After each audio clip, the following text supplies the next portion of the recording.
Ang mabuting balita ng Panginoon ayon kay San Mateo.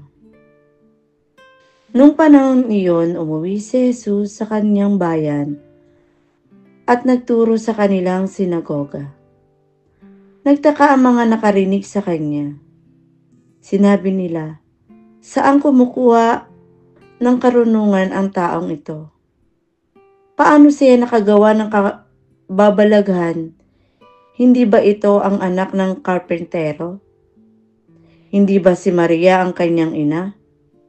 At sina Santiago, Jose, Simon at Judas ang kanyang mga kapatid na lalaki?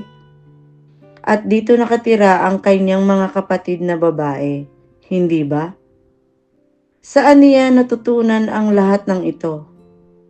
At ayaw nilang kilanlin siya, kaya't sinabi ni Jesus sa kanila, "Ang propeta'y iginagalang kahit saan, liban sa kanyang sariling bayan at sa kanyang sariling sambahayan."